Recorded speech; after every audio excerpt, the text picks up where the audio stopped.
Get ready.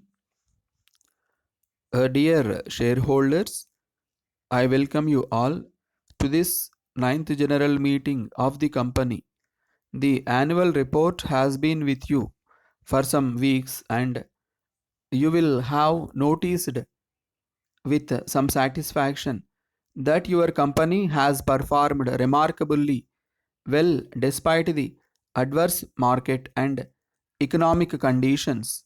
The year was characterized by continuing recession in several segments of Indian industry, particularly consumer durables. We estimate that the sale of watches by the four key Indian producers declined to a certain extent.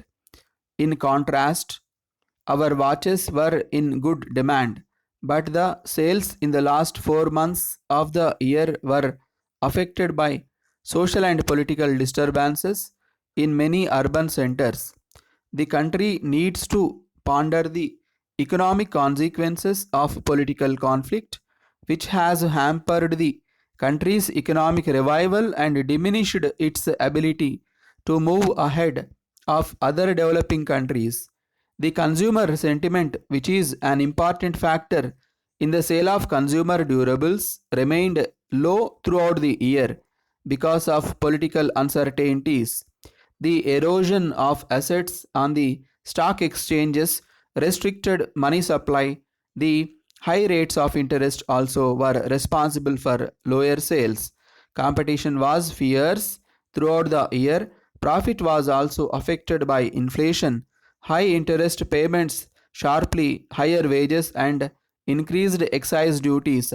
Inflation is not a serious worry for the current year, barring the price of gold.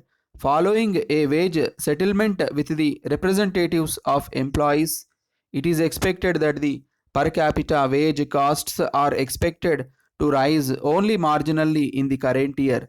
The company's rights issue will ease the pressure of interest rates. If the excise duty increase had not taken place, the profit for the year would have doubled. Because of highly competitive conditions, the company had to adopt a cautious approach to price increases. We now believe that we were more cautious than warranted and have, therefore, taken remedial action in the first quarter of this year, which should certainly reflect in the profit performance of the next year. Shareholders will be happy to know that your company has performed very well in the first quarter of the current year.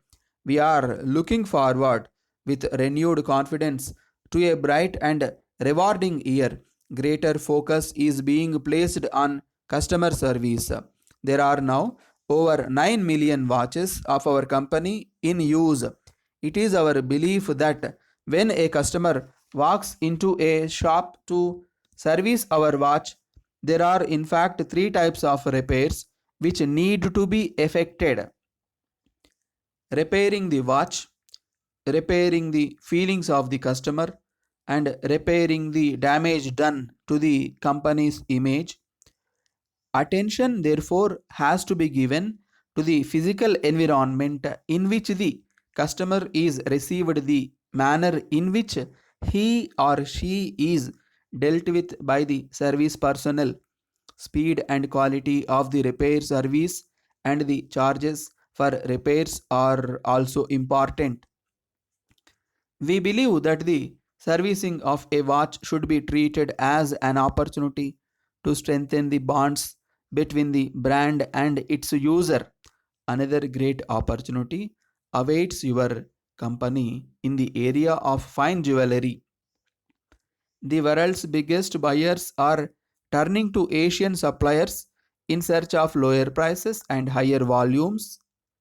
India has a large pool of human resources equipped with the requisite skills and available at a fraction of the cost of counterparts in developed countries. It is this opportunity that we want to seize, bringing to the task the many skills which we have acquired in the business of making and selling watches. Next year is expected to be crucially important for company's development. My dear Prime Minister, I address you for the second time so soon after the first, because the statement about the situation in India made in Parliament by the Secretary of State indicate a degree of complacency on his part which to one on the spot seems scarcely justified. My duty as Privy Councillor also constrains me to place my views before you, although those views are no better than misgivings and apprehensions.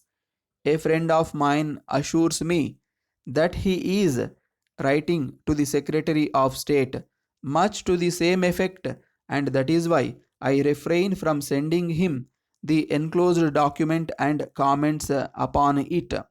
The document is an account of the doings of the price in my district, which is signed by well known citizens.